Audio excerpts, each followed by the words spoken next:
नमस्कार, मैं हूं संजय राजन। प्राइम डिबेट में आप सबों का बहुत बहुत स्वागत है। दोस्तों, आज का दिन खास है और होना भी चाहिए। आज देश के प्रधानमंत्री नरेंद्र मोदी ने वाराणसी लोकसभा सीट से अपना नामांकन कर दिया है। अमूमन कोई भी प्रधानमंत्री अगर नामांकन करता है तो उसे खास ही कहा जाएगा। दोस्तों, प्रधानमंत्री के नामांकन को लेकर कल से ही गतिविधियां काशी में चरम पर रहीं। प्रधानमंत्री का रोड शो और उसमें उमड़ा हुजूम। आज सुबह से लगातार गंगा अर्चन, काशी के कोतवाल काल भैरव का दर्शन पूजन और उसके बाद नामांकन एक अलग ही परिदृश्य पेश करता नजर आया। दोस्तों, देश के प्रधानमंत्री की गतिविधियों को बेशक लोग देखना चाहते हों। नामांकन के बाद प्रधानमंत्री ने कहा कि 400 पार का नारा नहीं है बल्कि देश की जनता का संकल्प है। जनता चाहती है कि वो 400 पार के जरिए हमें इतनी ताकत दे कि मैं थकूं नहीं और झुकूं नहीं और देश के लिए कुछ नया कर सकूं। मोदी जी ने तो ये भी ऐलान कर दिया कि कांग्रेस को यूपी में एक भी सीट नहीं मिलेगी, खाता भी नहीं खुलेगा, जबकि विपक्षी दलों की ओर से भी इस नामांकन को बिग इवेंट हमला बोला गया। कांग्रेस ने आरोप लगाया कि मोदी जी उन लोगों को भी देखें जिनको आज भी गंदा पानी पीने को मजबूर होना पड़ रहा है काशी में। जबकि समाजवादी पार्टी सुप्रीमो अखिलेश यादव ने दो टूक कहा कि प्रधानमंत्री जी वाराणसी से नहीं क्योटो से नामांकन किए हैं। अखिलेश ने यह भी कहा कि यह बात अलग है कि प्रधानमंत्री वाराणसी को आज तक क्योटो नहीं बना सके। अखिलेश यादव ने यहां तक कहा कि तुष्टीकरण करने वालों को जनता सबक सिखाएगी।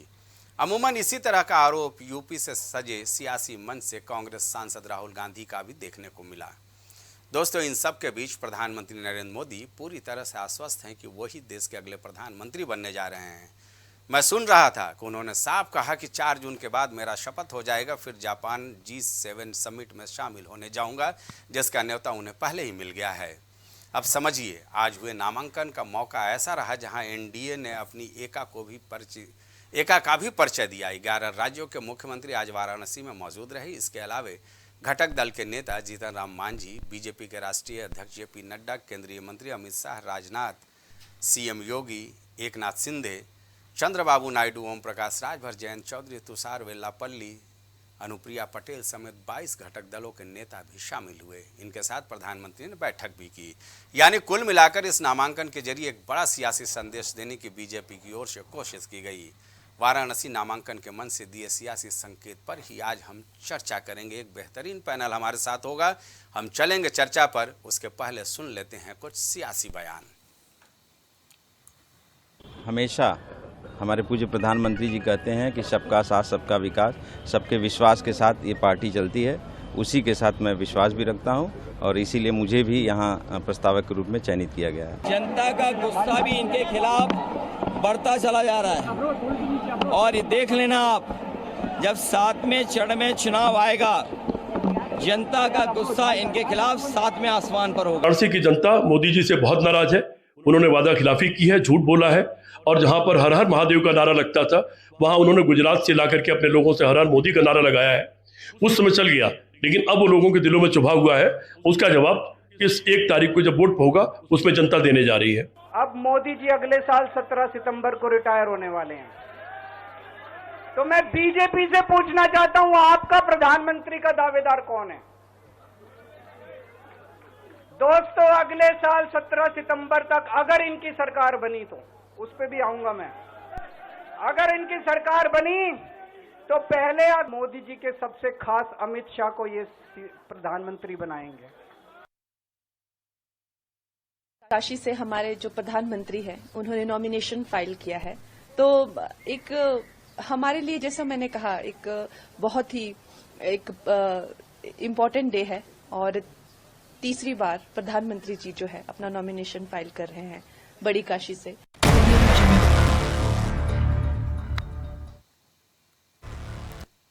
तो सुना आपने किस तरह से सियासी बयानबाजी का दौर है, लेकिन ये कहा जा सकता है कि जो नामांकन को लेकर मेगा इवेंट काशी में देखने को मिला, वाराणसी में देखने को मिला, उसका संदेश 5वें चरण के चुनाव पर निश्चित तौर पर जाएगा।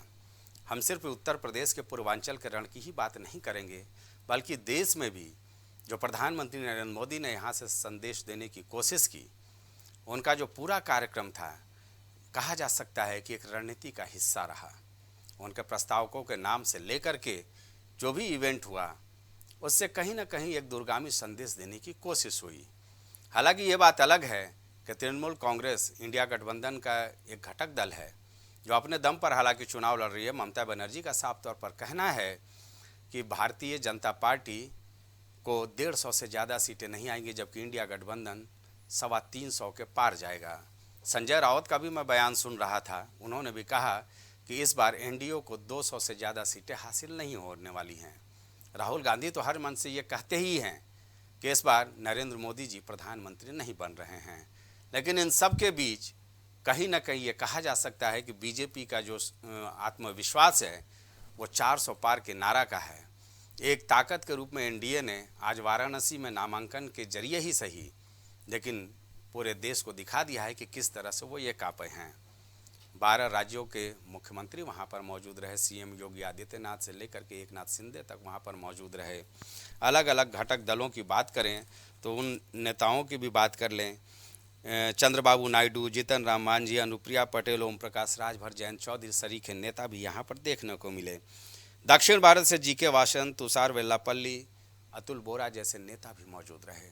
यानी कुल मिलाकर के एक संदेश देने की कोशिश हुई है कि जो एनडीए के अगुआ हैं प्रधानमंत्री नरेंद्र मोदी, उनके नामांकन के वक्त ये पूरी ताकत एक मंच पर नजर आई। हालांकि ये बात अलग है कि अब विपक्षी दलों की सक्रियता उत्तर प्रदेश समेत देश में देखने को मिल रही है। आज झांसी में जिस तरह से राहुल और अखिलेश एक मंच पर नजर आए और वहां से नामांकन को लेकर के जवाब भी दिया और साथ ही साथ मोदी सरकार को कटघरे में भी खड़ा किया। आरोप प्रत्यारोप का दौर दोनों तरफ से अपने चरम पर है। जाहिर सी बात है इन सारे मुद्दों को लेकर के हम चर्चा करेंगे। एक बेहतरीन पैनल हमारे साथ जुड़ेगा जल्द ही। हमारी कोशिश हो रही है कि उन मेहमानों से जुड़ा जाए, क्योंकि तकनीक का मामला होता है तो कई बार थोड़ा विलम्ब भी हो जाता है। तो हम कोशिश कहेंगे अपने सहयोगियों से कि अब मेहमानों को जोड़ा जाए, क्योंकि यह परिचर्चा काफ़ी अहम है। और ये कहा जा सकता है कि देश में 70% लोकसभा सीटों पर चौथे चरण तक मतदान संपन्न हो चुका है। 378 लोकसभा सीटें आती हैं जो चौथे चरण तक संपन्न हो चुका है। और जाहिर सी बात है ये वो पड़ाव था चौथे चरण का जिसके बाद इस बात का आकलन हो सकता है, इस बात का आकलन किया जा सकता है, इस बात का विश्लेषण किया जा सकता है कि केंद्र की सत्ता पर आखिर कौन काबिज होने की ओर बढ़ रहा है। चलिए हमारे मेहमान हमारे साथ जुड़ गए हैं। सबसे पहले हम उनका स्वागत कर लें। कांग्रेस का पक्ष रखने के लिए प्रवक्ता कांग्रेस अलीमुल्ला साहब हमारे साथ मौजूद हैं। अलीमुल्ला साहब, आपका बहुत बहुत स्वागत है इस चर्चा में। प्रशांत सिंह राठौर जी हमारे साथ मौजूद हैं, आप बीजेपी का पक्ष रखेंगे। धर्मेंद्र त्रिवेदी जी समाजवादी पार्टी का पक्ष रखने के लिए हमारे साथ इस चर्चा में मौजूद हैं। और इस चर्चा को आगे बढ़ाने में हम अपने सहयोगी वरिष्ठ पत्रकार पंकज रस्तोगी जी का भी स्वागत करना चाहेंगे। सबसे पहले चर्चा की शुरुआत कर लें पंकज जी से। पंकज जी का नेम प्लेट ज़रा ठीक कर दिया जाए, ये वरिष्ठ प्रवक्ता नहीं है, वरिष्ठ पत्रकार हैं। मैं अपने सहयोगियों से चाहूँगा इस त्रुटि को सुधार लें। जी पंकज जी, सबसे पहले मैं आपसे जानना चाहूँगा, नामांकन को लेकर कल से जिस तरह से काशी में गहमा गहमी देखने को मिली, अद्भुत तस्वीरें थी। हालांकि मैं आपसे विश्लेषण चाहूँगा पहले, फिर प्रवक्ताओं के पास चलूँगा। और मैं ये उम्मीद करता हूँ कि प्रवक्ता पंकज जी के बीच में नहीं बोलेंगे, फिर आपको मौका देंगे तब आप बोलेंगे, अपनी बात रखेंगे। जिस तरह से हुजूम उमड़ा था वाराणसी में, करीब माना जा रहा था कि 10 लाख लोग साक्षी बने 6 किलोमीटर 90 रोड शो का। और आज जिस तरह से प्रधानमंत्री मोदी गंगा का अर्चन करते हैं, काल भैरव से आज्ञा लेते हैं और नामांकन करते हैं, और एनडीए के सारे घटक दल वहाँ पर मौजूद रहे, 22 बड़े नेता वहाँ पर मौजूद रहे, एक संदेश देने की कोशिश से नामांकन के जरिए पूरे देश को हुई है। जी पंकज जी। देखिए, प्रधानमंत्री मोदी ने जिस तरह से नामांकन के लिए काशी पधारे और उन्होंने जिस तरह से ऐतिहासिक नामांकन किया और 10 लाख से अधिक जनमानस का सैलाब उमड़ा, इससे भी इनकार नहीं किया जा सकता। और फूलों की कमी हो गई, फूल मंडी में फूल कम पड़ गए। फूल के जो व्यापारी हैं उनका कहना था कि हम लोगों को कई हजार टन फूल का इंतजाम करना पड़ा, जो दूसरे राज्यों तक से फूल मंगाने पड़े। तो मतलब जनता में इतना ज़्यादा उत्साह, काशी की जनता में इतना ज़्यादा उत्साह दिखाई दिया उनके कामों को लेकर। और काशी में उन्होंने जिस तरह से विश्वनाथ कॉरिडोर से लेकर जिस तरह से उन्होंने काशी के विकास का काम किया है, वो सबने देखा है। और दूसरी बात 2014 में भी उनके नामांकन में भारी हुजूम था। उसके बाद 2019 के चुनाव की बात करें जो उन्होंने 4,71,000 वोटों से जीता था, और इस बार उनका टारगेट है कि जो है 19,62,000 टोटल वोटर हैं, उसमें उनका टारगेट है कि इस बार 10 लाख से अधिक वोटों से उनकी जीत हो। और वहाँ काशी की जनता इसके लिए एकदम संकल्पित है और वो उनको 10 लाख से अधिक वोटों से जिताएगी, इससे इनकार नहीं किया जा सकता। और ये निश्चित मान के चलिए कि चाहे कांग्रेस हो, चाहे और गठबंधन और बसपा हो, चाहे जो भी घटक दल हो, सबका जमानत जब्त होना सुनिश्चित है, इससे इनकार नहीं किया जा सकता। ये काशी की जनता ने पंकज जी मन बना लिया है, उससे इनकार नहीं किया जा सकता। वाराणसी के बाहर क्या संदेश जाएगा? वाराणसी की लड़ाई को तो हम लोग एक तरफा मान के चल ही रहे हैं, हालांकि कांग्रेस भी पुरजोर तरीके से वहां पर तैयारी करी, प्रदेश अध्यक्ष अजय राय जी वहां प्रत्याशी बनाए गए हैं, लेकिन वहां से जो संदेश देने की कोशिश हुई है पूरे देश में, उसका क्या असर? देखिए, एक बात तय मान के चलिए, काशी का जो संदेश है वो पूर्वांचल में तो जाएगा ही। पूर्वांचल की जो और सीटों पे चुनाव होना है, अभी 20 तारीख को चुनाव होना है, फिर 25 को एक वोटिंग है, उस 6वें चरण की, फिर 7वें चरण की 1 जून को है। तो इन सब पे तो असर पड़ेगा ही पड़ेगा। उसके साथ पूरे देश में भी उसको देखा है, और 11 राज्यों के मुख्यमंत्री उसमें शामिल हुए और अन्य घटक दल के लोग उसमें शामिल हुए। तो ये ऐतिहासिक था बिल्कुल उनका नामांकन। और जिस तरह से प्रधानमंत्री मोदी ने, उन्होंने कहा, बहुत भावुक हो गया, भावुकता के क्षण में उन्होंने कहा कि मां गंगा ने मुझे गोद ले लिया है। और जिस तरह से उन्होंने काशी के घाटों से लेके और काशी में जिस तरह का उन्होंने एक आदर्श प्रस्तुत किया, काशी को जिस तरह का जो 12 ज्योतिर्लिंगों में एक काशी विश्वनाथ मंदिर है, उसका उन्होंने जीर्णोद्धार कराया और वहां पर जिस तरह से उसका निर्माण कराया, वो काशी की जनता ने देखा है। तो और दूसरी चीज जो प्रधानमंत्री मोदी कहते हैं वो करते भी है। उन्होंने, देखिए, कांग्रेस में और भारतीय जनता पार्टी में मूल फर्क यह है कि 60 साल में कांग्रेस ने खाली जुमलेबाजी की, बहुत से कार्य नहीं किए। और 60 साल में अगर 10 साल में अगर देखा जाए तो मोदी ने जो जो कार्य किए उसको परिलक्षित करके धरातल पे दिखाया। भले विपक्ष के लोग ये कहते रहते हैं बेरोजगारी है, बेरोजगारी है, बेरोजगारी है। 42 करोड़ लोगों को आपने मुद्रा लोन दिए, तो 42 करोड़ लोगों में 70% लोग युवा हैं, नए लोग हैं, तो उनको दिया, क्या उनको रोजगार नहीं मिला? उन्होंने क्या लोगों को रोजगार नहीं दिया? और विदाउट कोलेट्रल लोन मिले, आसानी से लोन मिले, किसी धर्म जाति के लोगों को नहीं, सबको बराबर से हिस्सा दिया गया। तो तमाम इस तरह की योजनाएं, तो जनमानस इन सब चीजों को देख रहा है। और राहुल गांधी जिस तरह का बयान देते हैं कि अगर इंडी गठबंधन की सरकार बनी तो विश्वनाथ मंदिर को धर्माचार्यों को बुला के उसका अभिषेक कराएंगे, गंगा जल से अभिषेक कराएंगे, तो जनमानस इन सब उनके वादों को भी देख रहा है। तो ये सब चीजें मान के चलिए। और कांग्रेस का यहाँ सुपड़ा साफ होना है, कांग्रेस भ्रष्टाचारियों का दल है। 12 लाख करोड़ के गठबंधन है, पूरे जितने जो घटक दल है वो 12 लाख करोड़ के भ्रष्टाचार में डूबे हुए हैं। और कांग्रेस के खुद जो राहुल गांधी हो और चाहे सोनिया गांधी हो, वो 5,000 करोड़ के नेशनल हेराल्ड के घोटाले में जमानत पे है। हो गई आपकी बात, आ गई। ये तो देखने वाली बात होगी, क्योंकि कन्नौज में जब अखिलेश यादव एक मंदिर में गए थे तो भारतीय जनता पार्टी के कार्यकर्ताओं ने उस मंदिर को पवित्र किया था। तो एक तरफा आरोपों पर मैं विश्वास नहीं रखता हूँ। अलीमुल्ला साहब, डॉक्टर अलीमुल्ला से मैं जानने की कोशिश करूँगा कि जो आज प्रधानमंत्री का नामांकन था, वो तस्वीरें आपको भी चुनौती दे रही थी क्या?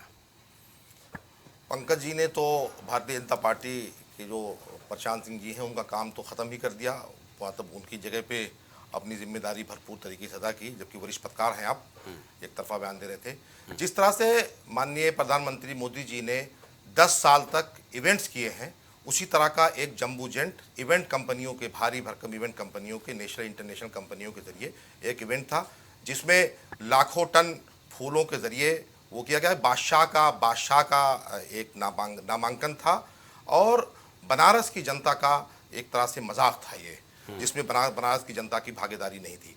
बनारस की जनता ये मानती है कि मोदी का रिश्ता बनारस से चुनावी रिश्ता है।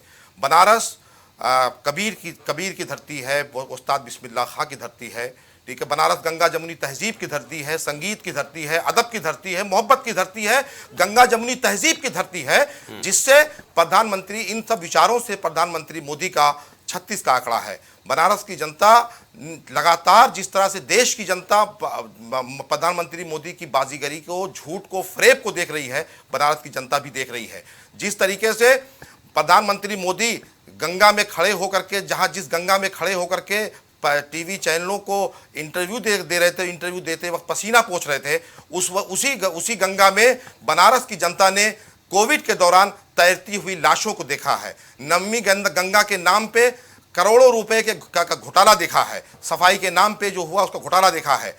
ये बनारसियत और बनारस की गंगा जमुनी तहजीब, इस देश की गंगा जमुनी तहजीब, इस देश की साझी विरासत की ये जीत है कि जो मोदी पूरे देश में जाकर के 20 करोड़ मुसलमानों को घुसपैठिया कह रहे थे, सस्ती और सतही जबान इस्तेमाल करके मजहब की सियासत कर रहे थे, जो एक तबके को बच्चा पैदा करने वाली कम्युनिटी कह रहे थे, वो जब बनारस पहुंचते हैं तो उनके उल्टे लटक जाते हैं और वहां पे उल्टे लटक के कहते हैं कि हम हिंदू मुस्लिम की सियासत नहीं करते हैं। ये बनारसियत, उत्तर प्रदेश की जनता और देश की जनता, सेकुलर डेमोक्रेटिक सेक्शन और साझी विरासत की जीत है। एक सवाल ले लीजिए, कल मैं देख रहा था रोड शो, चूँकि मैं कवरेज भी कर रहा था उसका, मैंने देखा कि भारी तादाद में मुसलमान निकले थे और प्रधानमंत्री नरेंद्र मोदी को न सिर्फ हाथ हिला करके अभिवादन कर रहे थे बल्कि उनके ऊपर पुष्प वर्षा भी कर रहे थे। महिलाएं भी थी।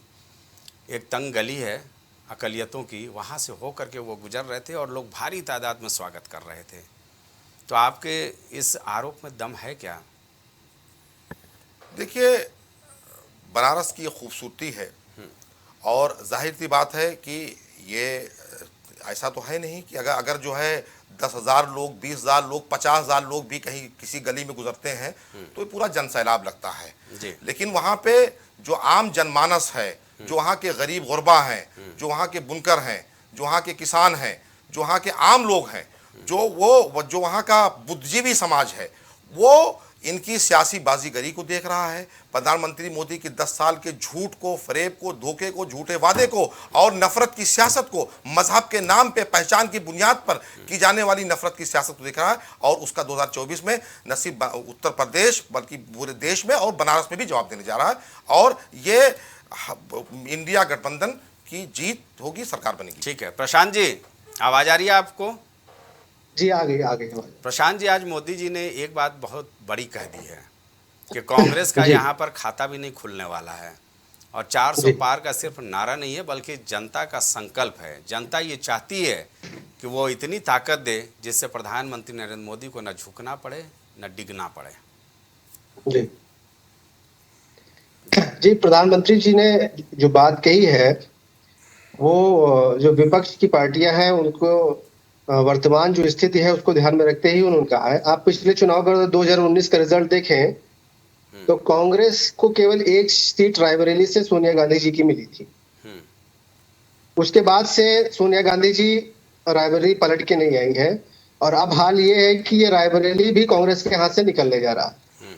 तो निश्चित ही रायबरेली के अलावा तो वैसे भी कोई सीट मिलने की उम्मीद नहीं थी कांग्रेस पार्टी को और अब ये रायबरेली भी कांग्रेस के हाथ से जा रहा है क्योंकि पिछले 10 सालों में ना अमेठी न रायबरेली ये गांधी परिवार बिल्कुल गायब रहा है और सोनिया गांधी जो वहां की सांसद रही हैं वो पिछले 5 साल में एक बार भी रायबरेली नहीं आई।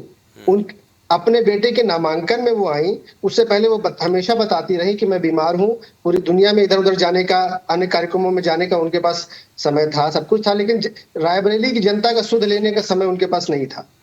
तो अब रायबरेली से भी गांधी परिवार का बिस्तर बंधने वाला है और अब भारतीय जनता पार्टी को उत्तर प्रदेश में 80 से 80 सीटें इस बार मिलेंगी क्योंकि उसका एक कारण ये भी है कि पिछली बार बहुजन समाज पार्टी जिसको 19% वोट मिला था, समाजवादी पार्टी जिसको 17% वोट मिला था, इन दोनों ने गठबंधन के साथ लड़ा था। वो भी गठबंधन अब टूटा हुआ है, अलग है, दोनों एक दूसरे के खिलाफ लड़ रहे हैं।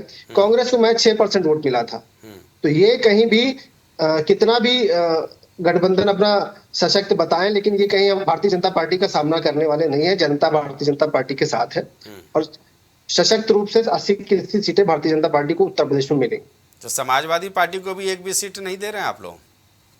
जी नहीं, कन्नौज में तो उनका बिस्तर, उनके शीर्ष नेता का बिस्तर बंधने वाला है। उसका आप आलम ये देख सकते हैं, भय का आलम ये है कि आखिरी दिन तक वो निर्णय नहीं कर पाए कि उनको चुनाव लड़ना चाहिए कि नहीं लड़ना चाहिए। बाद में उनके जिला अध्यक्ष ये कहते हैं कि ये हमारी रणनीति का हिस्सा था ताकि भारतीय जनता पार्टी कोई और सशक्त प्रत्याशी लास्ट में ना लिया है, इसलिए हमने लास्ट में तक घोषित नहीं किया कि अखिलेश यादव जी लड़ेंगे या कौन लड़ेगा।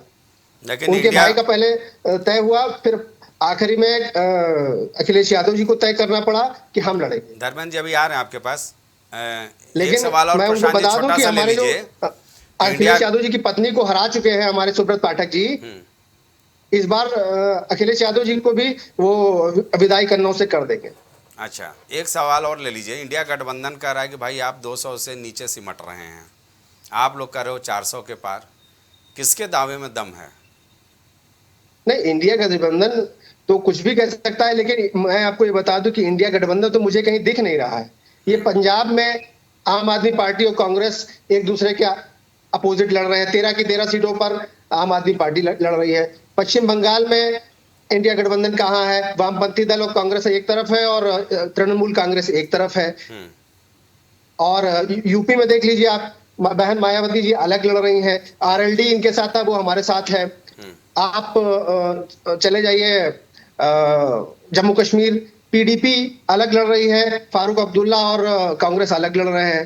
तो ये इनका गठबंधन कहां पर है ये खुद ही नहीं डिसाइड कर पा रहे हैं। ये केवल एक दूसरे के पापों को जहां जहां बचाने का संघर्ष है, बस वही पर साथ है। ठीक है धर्मेंद्र जी, इनका गठबंधन पूरी तरीके से बिखरा हुआ है। भाई इंडिया गठबंधन आपके जो घटक दल हैं वो अपने पापों को बचाने का एक गठजोड़ है। पहला तो सवाल ये है प्रशांत जी का, और दूसरा सवाल ये कि जिस तरह से आज मोदी जी ने कहा है कि आप लोग यूपी में आप लोगों का सुपड़ा साफ हो रहा है, इन दोनों आरोपों पर आपका जवाब चाहेंगे। ये भाई हमारे जो हैं ये दिन में सपने देख रहे हैं। माननीय प्रधानमंत्री के घिसे पिटे भाषणों से पूरे देश की जनता उब चुकी है। अब प्रधानमंत्री जी को सुनना नहीं चाहती है। चुनाव, ये महंगाई पर चुनाव हो रहा है, जनता महंगाई से त्रस्त है और बाकी इनके जुमलेबाजी से जनता। मुझे आवाज बहुत कम आ रही है, मुझे आवाज ठीक कराइए। प्रशांत जी की आवाज ठीक कर दी जाए। ये 200 के अंदर सिमट जाएंगे। और अब ये हमारे बड़े भाई हैं, ये कुछ भी सोचे कुछ भी कहें, इनको मौलिक अधिकार है। अब आज जो भीड़ ये नजर आई है, पूरी सरकारी मशीनरी का दुरुपयोग हुआ है, क्योंकि देश के प्रधानमंत्री आ रहे हैं और प्रधानमंत्री जी ने पूरा सरकारी अमला अपना जमा किया। अरे नहीं धर्मेंद्र जी, आज मैं देख रहा था कि जब प्रधानमंत्री क्रूज पर सवार थे तो दूसरी तरफ घाटों पर हजारों लोग दौड़ रहे थे। भाई इनको पैसों से कैसे दौड़ा दोगे? सरकारी मशीनरी थी और पिछले चुनाव में ये गमछा बांट रहे थे, इस बार टोपी बांट रहे हैं। इस बार टोपी पहनाते हैं अपने कार्यकर्ताओं को, उनको बताते हैं कि हम मुसलमान हैं। पहले बताने में शर्म आती थी, अब टोपी पहना देते हैं, बोले मुसलमान है। और दूसरी जात के सिर्फ मुसलमानों को दिखाने के लिए, बरगलाने के लिए बाकी जनता इनसे उठ चुकी है। महंगाई से त्रस्त है, इनके जुमलेबाजी से त्रस्त है, इसे कितने भाषण बोल देते हैं, इससे जनता त्रस्त है। तो इनका सुबह पूरे देश नहीं, उत्तर प्रदेश में साफ हो रहा है, देश में भी साफ होने वाला है। ये स्थिति है। पंकज जी, पार्टी भाई हमारे 80 में 80 जीत रहे हैं, अब दिन में सपने देख रहे हैं, तो उसे निकालेंगे। पंकज जी, जी पहले चरण में आपने सुना दावेदारी सबकी। जी भाई बीजेपी कर रही है 400 से पार, कांग्रेस और समाजवादी पार्टी साफ तौर पर कर रही है कि इस बार भारतीय जनता पार्टी का उत्तर प्रदेश से सुपड़ा साफ हो रहा है। दावेदारी तो अपने जगह है, लेकिन हकीकत क्या है? चूँकि ग्राउंड रिपोर्ट आपके पास है तो मैं जानना चाहूँगा एक निष्पक्ष विश्लेषण। देखिए, जैसी दृष्टि वैसी सृष्टि, जैसी आपकी दृष्टि रहेगी वैसे ही आप सृष्टि करेंगे, तो ये सीधी सी बात समझ लीजिए। और दूसरी चीज़, 97 करोड़ वोटर पूरे देश में है, जिसमें आधी आबादी जो है महिलाओं की है, करीब 47 करोड़ आबादी महिलाओं की है। और महिलाएं भारतीय जनता पार्टी का एक सशक्त वोटर रहा है, और महिलाओं के लिए जितनी सुरक्षा और जितने उनके सशक्तिकरण का काम भारतीय जनता पार्टी ने किया, उतना और किसी दल ने नहीं किया। और हमेशा भारतीय जनता पार्टी ने महिलाओं की सुरक्षा, संरक्षा और उनके इसके बाद उसके लिए उन्होंने हमेशा भारतीय जनता पार्टी ने काम किया है। उत्तर प्रदेश में भी देखिए 2022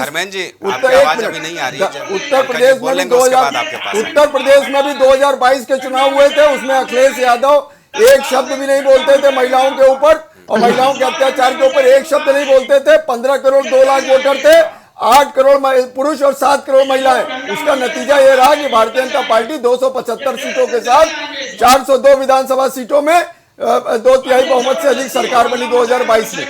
ये सब चीजें महिला वोटर, महिलाओं का जिस तरह से इंडी गठबंधन के ममता बनर्जी ने संदेश खाली में महिलाओं के साथ क्या किया, जिस तरह का कृत्य किया वो एकदम घिनौना कृत्य था। उसमें आज शाहजहां शेख जेल के भीतर है, सीबीआई के कटघरे में। तो इस तरह की घटना जनमानस देखती है और वहीं जो पीड़ित महिला थी रेखा पात्रा, उसको मोदी सरकार ने उसका प्रत्याशी भी बनाया लोकसभा का। जी धर्मेंद्र जी बोलिए। प्रथम चरण से खदेड़ना की जनता ने शुरू कर दिया, दूसरे चरण में खदेड़ा, तीसरे में, चौथे में। अब ये ऐसे ही आप लोग खदेड़ते 2022 में आप लोग सुपड़ा साहब हो गए थे विधानसभा में।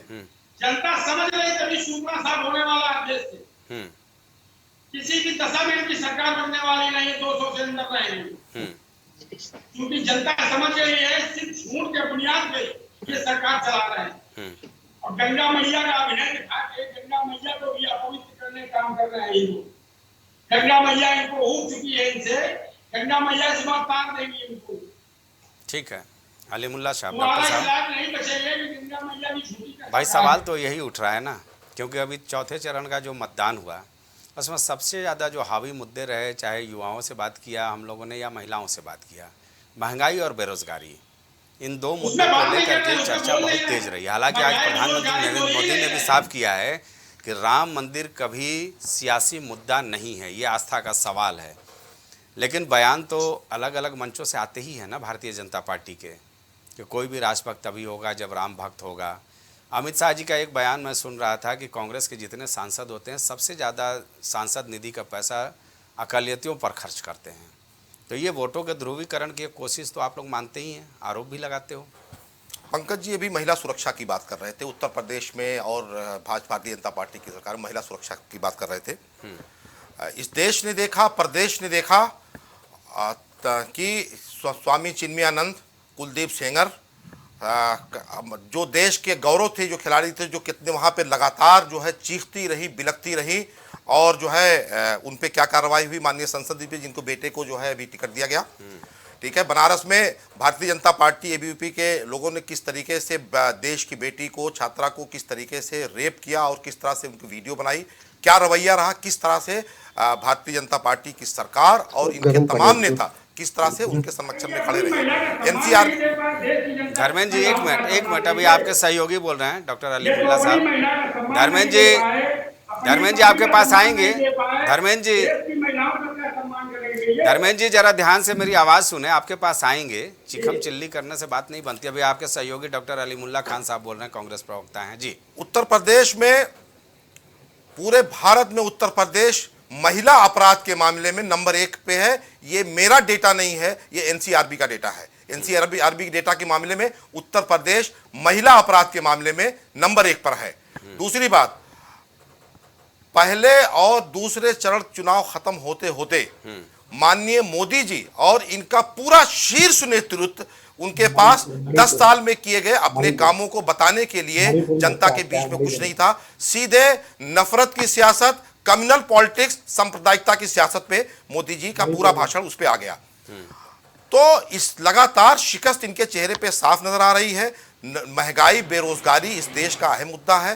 ठीक है, जिस तरह से नौजवान सड़कों पे उत्तर प्रदेश और तमाम सूबों में जब जो है एक बूढ़ा बाप अपने नौजवान पढ़े लिखे बच्चों को बेरोजगार, बेकार देखता है तो कुड़ता है।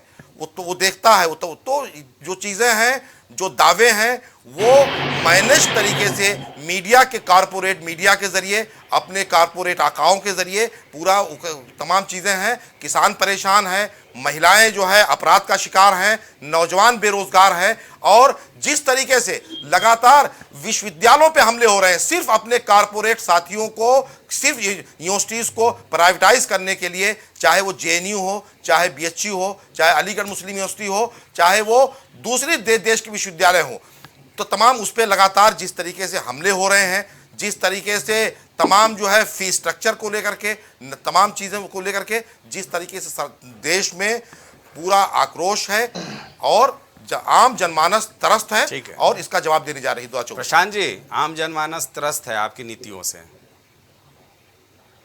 जी, ये समाजवादी पार्टी के प्रवक्ता बोल रहे थे? नहीं, कांग्रेस प्रवक्ता हैं डॉक्टर अलीमुल्ला साहब। हाँ, कांग्रेस के जो प्रवक्ता जी बोल रहे थे। आप अपना कुर्सी जरा स्थिर कर लीजिए तो बात अच्छे से आएगी जी। युवा नाराज है, सड़कों पर है।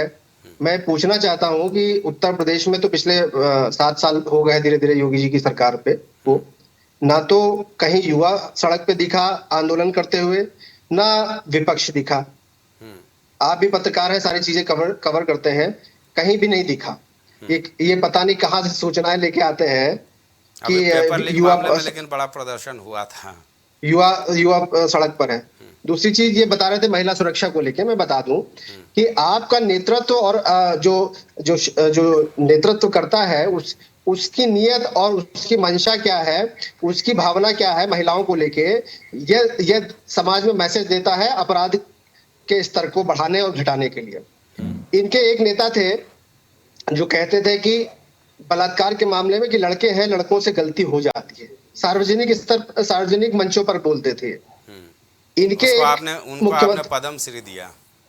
हाँ, देखिए हमने पद्म श्री दिया, ये हमारी संस्कृति है, क्योंकि हमने मरने के बाद रावण का भी सम्मान किया, हमने बाली का भी सम्मान किया।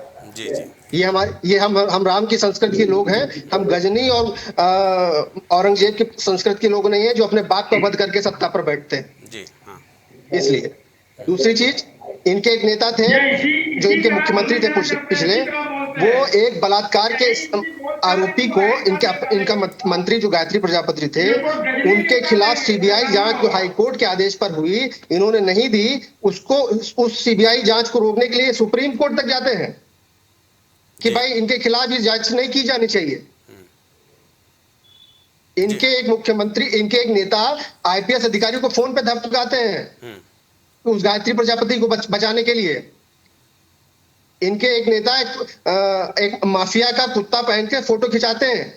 इनके एक नेता एक माफिया की कब्र पे जाके फातिया पढ़ते हैं। किनके नेता? और हमारा नेता क्या कहते हैं? हमारे नेता कहते हैं अगर हमारी किसी बहन बेटी को छेड़ा तो अगले चौराहे तक नहीं पहुंचेगा, अपराधी ढेर होगा। ये मैसेज देते हैं।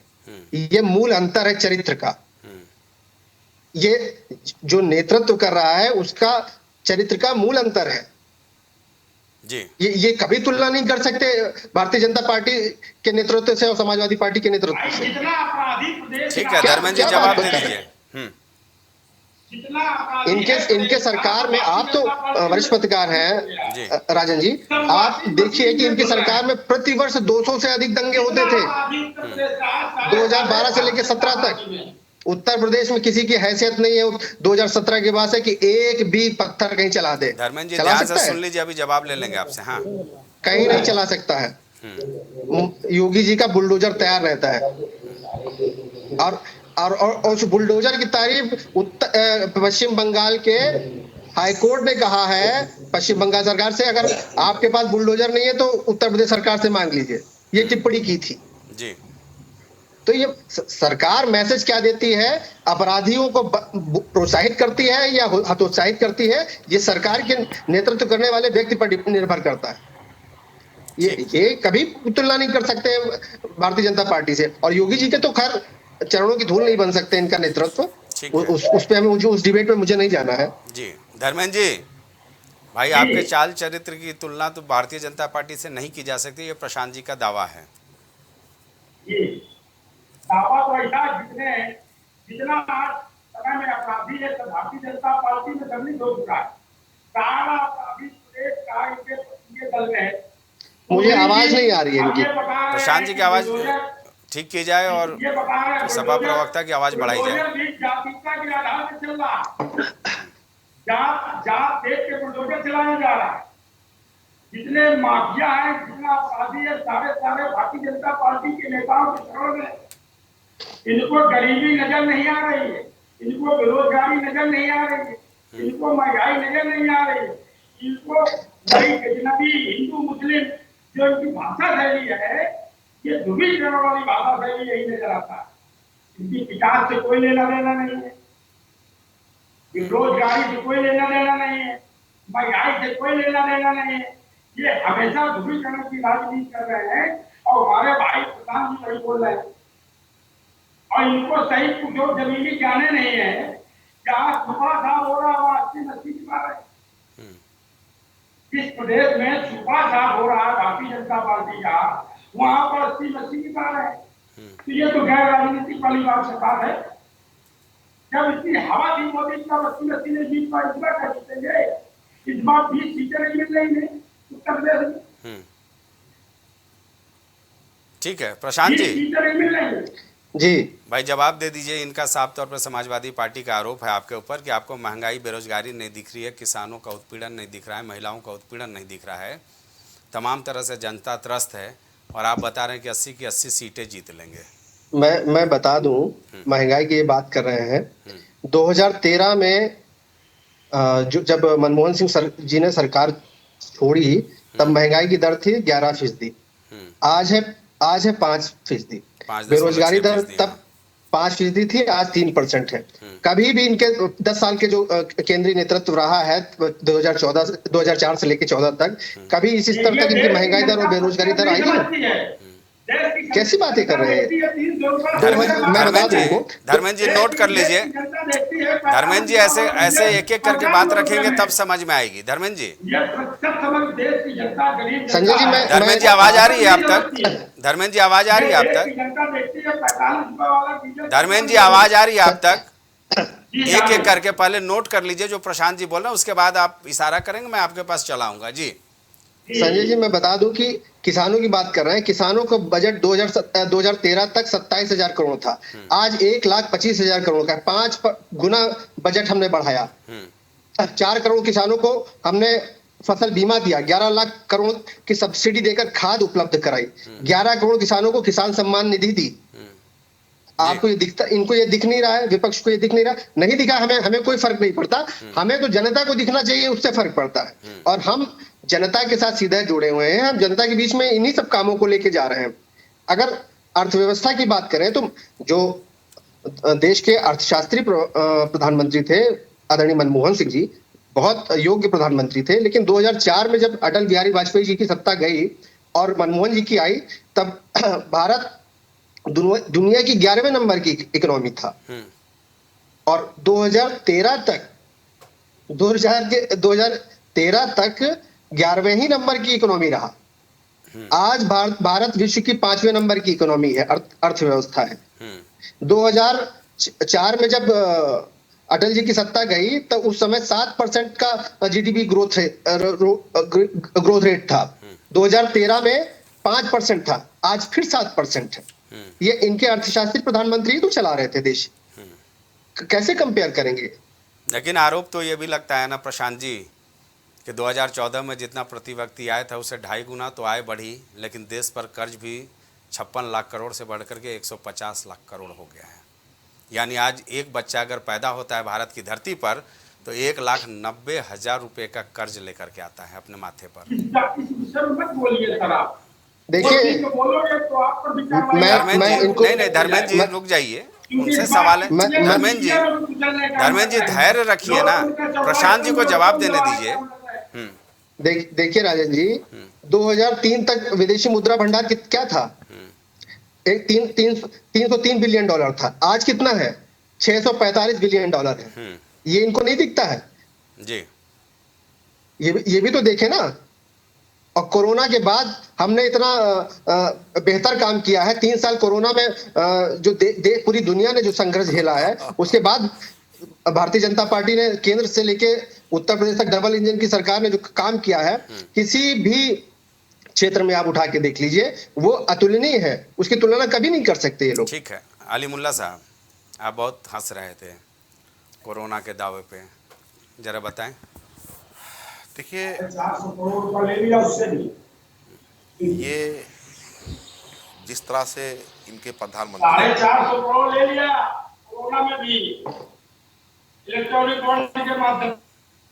ठीक है धर्मेंद्र जी आते हैं, जरा आपके सहयोगी हैं डॉक्टर अली मुल्ला साहब, इनको बोल लेने दीजिए। जी देखिए, ऐसा है कि ये जो चुनाव है, ये सबसे बड़ा खतरा इस देश के ऊपर, ये जो आंकड़े लेके आ रहे हैं प्रधानमंत्री, जब इनके जो बादशाह हैं वो लगातार झूठे आंकड़ों के साथ, झूठे वादों के साथ, फरेब के साथ देश के सामने हैं, तो मुझे कोई हैरत नहीं है।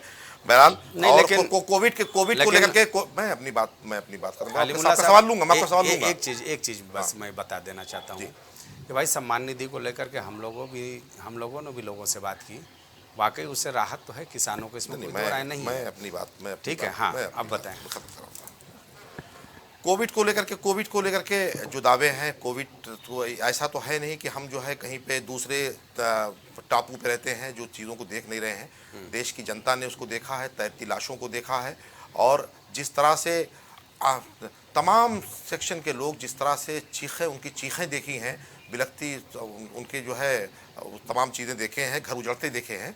तो इसमें ये जो चुनाव है, ये इस देश के लोकतंत्र को बचाने का चुनाव है, संविधान को बचाने का चुनाव है। जिस तरीके से ये इलेक्टोरल बॉन्ड का जिस तरीके से मामला आया, और जिस बेशर्मी के साथ इनके पास उसका जवाब देने के लिए नहीं है कि तमाम एजेंसियों को इस काम पे लगा दिया कि जिस तरह से धन उगाही की जाती है और धमकी दे करके, डरा करके, एक्सटॉर्शन मनी की तरह से कि हमें चंदा दो, धंधा लो। अगर चंदा नहीं दोगे, तमाम उन लोगों जिन पे ईडी ने छापा मारा, उसके बाद जो है उसके बाद चंदा दिया, वो ख़त्म हो गया।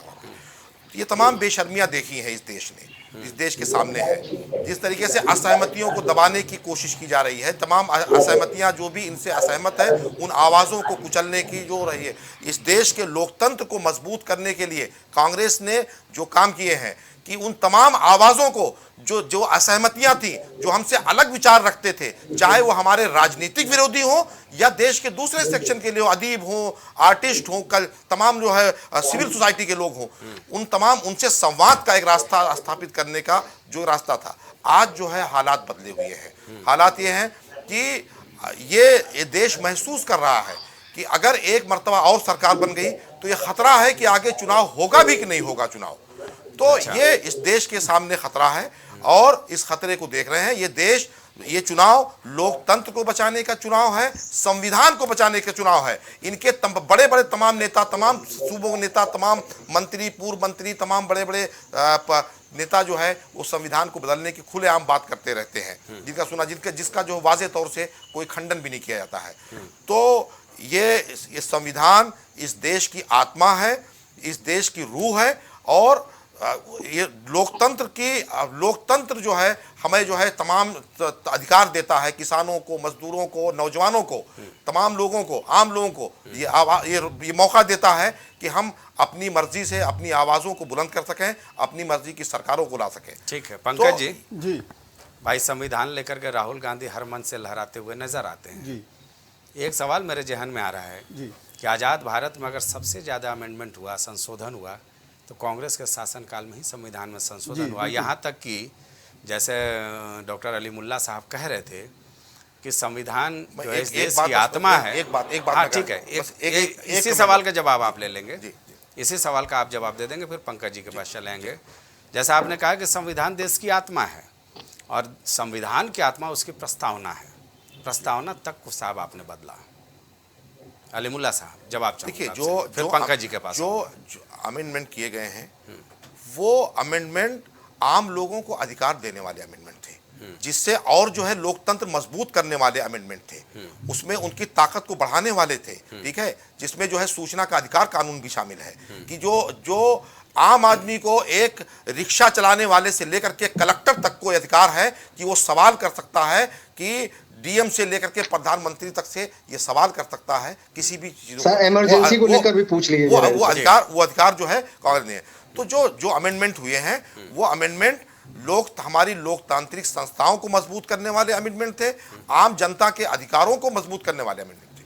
तो अभी कौन सा ऐसा संशोधन होगा पंकज जी जिससे देश खतरे में हो जाएगा? देखिए, कांग्रेस की ये एक नीति है, न खेलब न खेले देव, वही भोजपुरी की कहावत है पूर्वांचल की। तो ये कांग्रेस इस तरह की जुमलेबाजी करती रहती है, और जिस तरह से भी कारपोरेट घराने की बात हो रही थी, तो 2014 में तक जो है 20 लाख करोड़ का रेवेन्यू था कंपनियों का, आज बढ़ के 38 लाख करोड़ हो गया है। तो ये भी इनकार नहीं किया जा सकता है। और जहाँ तक महिलाओं के सम्मान की बात है, तो वहाँ संदेश खाली में जिस तरह से महिलाएं अपनी अस्मिता लुटा रही थी, उस समय कांग्रेस के युवराज हों चाहे इंडी गठबंधन के लोग हों, सभी चुप थे। और उसके बाद कर्नाटक में जिस तरह से जिहाद के साथ एक लड़की को मारा जाता है, काटा जाता है उस पे भी कांग्रेसी चुप हो जाते हैं। मणिपुर तो पे भी, उनको- मणिपुर प्लीज, मणिपुर पे भी, इस तरह मणिपुर की पे भी। किसी- देखिए मणिपुर की जो घटना आप हुई, मणिपुर की जो घटना आप हुई, जो है उसमें- आप उसमें बीजेपी मणिपुर के में आप बीजेपी बीजेपी की बड़े बात नहीं। शर्म की बात है, आप- बीजेपी के प्रवक्ता बन के बात कर रहे हैं नहीं, वहाँ पे। प्रवक्ता नहीं, ठीक है? आपको शर्म अगर आप नहीं बात कर चाहिए, रहे हैं, आपको शर्म आप नहीं चाहिए कि आप खामोश हैं। लोग भ्रष्टाचारियों के दल के आप नेता है, प्रवक्ता है, ठीक है, ठीक आपको है। शर्म नहीं इससे चाहिए। बड़े भ्रष्ट क्या हो सकते हैं कि आप जो है पत्रकार बन करके आकर के यहाँ पे एक बात- एक आपको पार्टी के शर्म नहीं एक चाहिए पार्टी कि के आप पक्ष रख रहे हैं। सीधा आदमी आप के पक्ष लोग में ना, आप वो लोग खुद कृपया दोनों पक्ष शांत हो करके गए। होते, वो पंकज जी, प्रधानमंत्री पद का पंकज जी, उम्मीदवार है, हाँ, ठीक और है। नरेंद्र मोदी के ऊपर किसी तरह का कोई आरोप नहीं है ठीक और किसी प्रकार का भ्रष्टाचार का कोई आरोप नहीं है। राहुल गांधी के ऊपर 5,000 करोड़ का आरोप है और वो क्या नाम और वो नहीं, राहुल गांधी आप तो सामने देखिए, चाइना का एजेंट हाँ, है, सामने राहुल गांधी देखिए। तो चाइना का एजेंट है और उसके पहले अभी वो कई ठीक है, पंकज जी बात आ गई, पंकज जी बात आ गई, पंकज जी बात आ गई। बैठा हुआ था और उसके बाद जब पत्रकारों ने लिखा तब वो ठीक है, क्या ठीक है, ठीक है, आप लोग ठीक तो है। ये ना कहिए, बात आ आप गई, लोग तो बात आ ऐसे गई। व्यक्ति का पक्ष लेते हैं।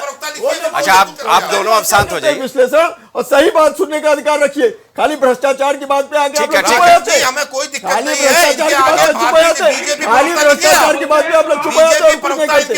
अरे आप ठीक है। क्यों नहीं करते? राहुल अच्छा, गांधी के पंकज जी, भ्रष्टाचार पे क्यों नहीं बोलते? पंकज जी, आपकी क्यों नहीं बात आ बोलते कि गई। 5,000 आ गई। करोड़ के घोटाले में वो ठीक है, आपकी बात आ गई, आपकी बात आ उसमें क्यों नहीं गई। बोलते? एक सवाल, एक सवाल मेरा ले लीजिए। भ्रष्टाचार पे आप लोग चुप एक हो जाते सवाल, हैं। पंकज जी, एक जी, सवाल बताएं। मेरा ले लीजिए ना।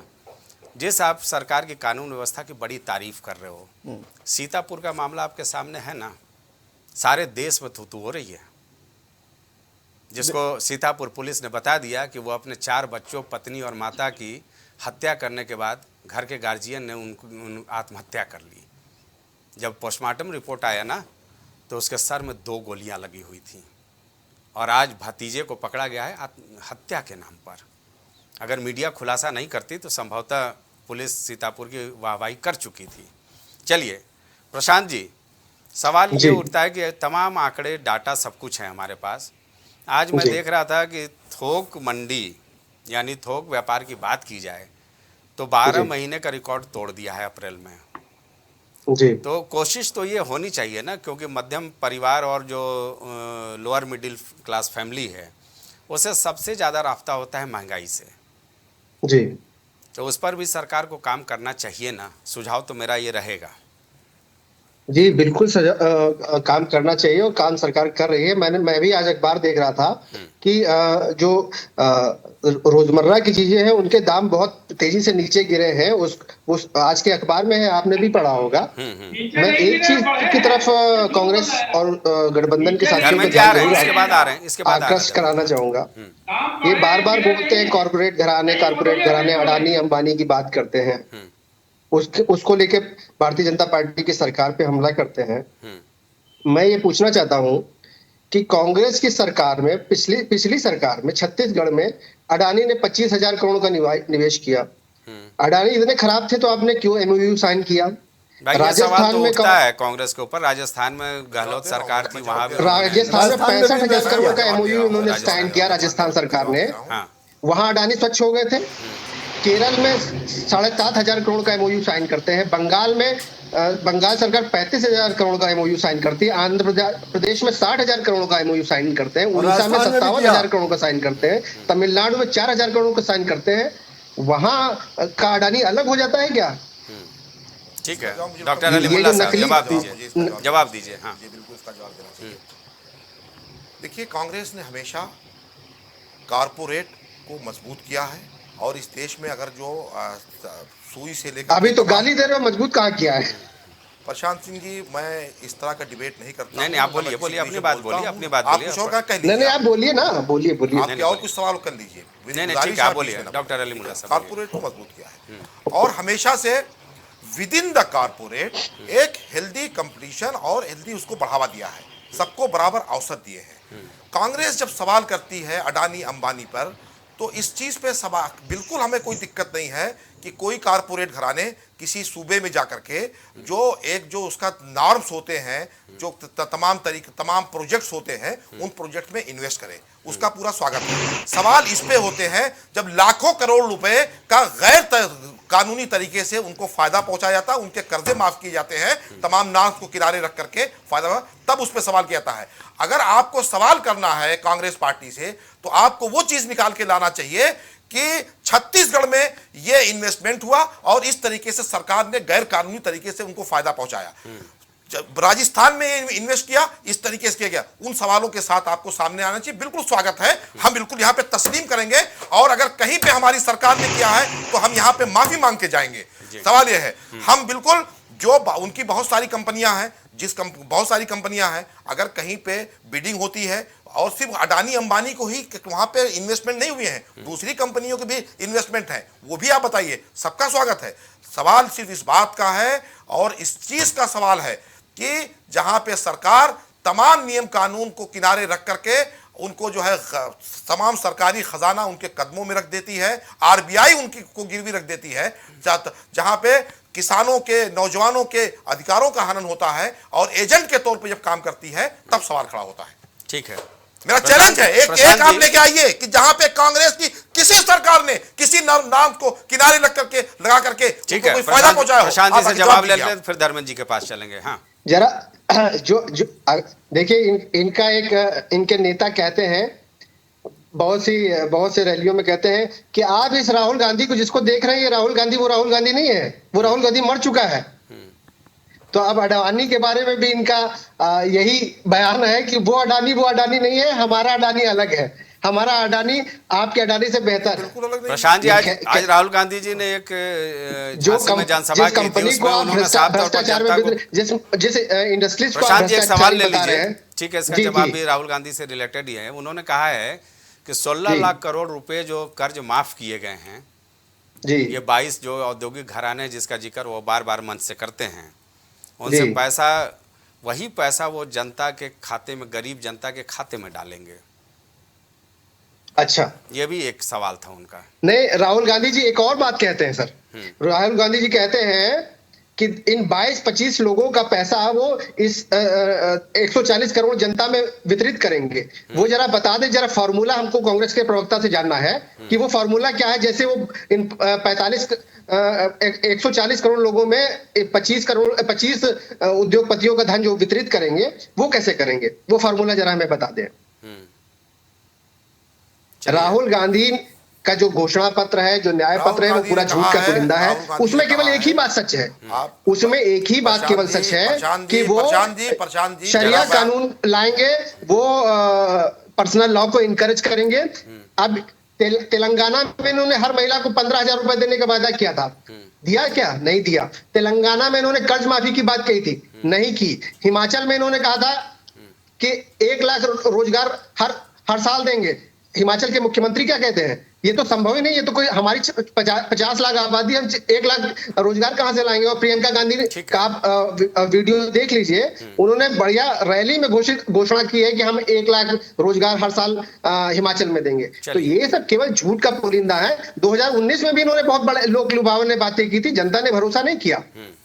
ठीक है, जनता आपका कमिटमेंट क्या है और आप कितना उसको इम्प्लीमेंट करेंगे, जनता उस पर भरोसा करती है। जो है वक्त असल में चर्चा के समापन की ओर जा रहा है। डॉक्टर अलीमुल्ला साहब, संक्षेप में अपनी बातें। जी, बिल्कुल कांग्रेस जो है कमिटेड है कि जिस तरीके से 20-25 घरानों को अरबों खरबों रुपए फायदा पहुंचाए गए, कांग्रेस इस चीज के लिए कमिटेड है कि वो लाखों जो है करोड़पति, लाखों लखपति बनाएगी। कांग्रेस पार्टी इस बात के लिए कमिटेड है। आपने पर्सनला की बात की, ठीक है, आर्टिकल 28, 29, 30, 26 ये तमाम आर्टिकल जो है ये सरदार पटेल के लाए हुए वो हैं जो हमें ये अधिकार देते हैं कि अपने मजहब पे चलने की आज़ादी, अपने मजहब के प्रचार प्रसार की आज़ादी, अपने कल्चरल वैल्यूज के प्रचार प्रसार की आज़ादी। और जिस तरह से पर्सनला है, सबका ला है, सबका पर्सनला है, सिर्फ मुस्लिम पर्सनला नहीं है, हिंदू पर्सनला भी है, हिंदू पर्सनल लॉ नहीं है, बिल्कुल हिंदू पर्सनला है, बिल्कुल। और जब पर्सनला की बात होती है तो पर्सनला की बात होती है तो उससे किसी के अधिकारों पे हस्तक्षेप नहीं होता है। वो सिर्फ इस चीज का सुनिश्चित करता है कि हम अपने मजहबी तौर तरीके किस तरीके से अपनाएंगे। डॉक्टर अलीमुल्ला साहब, वक्त यहीं तक हमें इजाजत देता है। इस चर्चा में शामिल होने के लिए सारे मेहमानों का बहुत बहुत शुक्रिया। जाहिर सी बात है, मुद्दों पर चर्चा जब शुरू होती है तो लगातार मुद्दे बढ़ते ही जाते हैं। अपने अपने सियासी दलों के अपने अपने तर्क हैं, अपने अपने दावे हैं, आरोप प्रत्यारोप हैं, लेकिन इन सब के बीच ये तो कहा ही जाएगा कि प्रधानमंत्री नरेंद्र मोदी के नामांकन से पूरे देश को जो संदेश देने की कोशिश हुई है, अगले 3 चरणों के चुनाव में उसकी परीक्षा होगी। जाहिर सी बात है, जिस तरह से एनडीए घटक दलों का जमावड़ा रहा वाराणसी में, उसने भी एक ताकत के तौर पर देश को संदेश देने की कोशिश की। अब 4 चरणों का मतदान हो चुका है, 3 चरणों का मतदान बाकी है। ऐसे में ये कहा जा सकता है, ये देखना भी दिलचस्प होगा कि आखिर प्रधानमंत्री नरेंद्र मोदी के वाराणसी नामांकन और वहाँ जो गतिविधियाँ रहीं उसका कितना असर बाकी 3 चरणों पर देखने को मिलता है, क्योंकि प्रधानमंत्री नरेंद्र मोदी एक एक कदम बड़े रणनीति के साथ, सधे हुए रणनीति के साथ उठाते हैं। इस डिबेट में इतना ही, मुझको दीजिए इजाज़त। नमस्कार।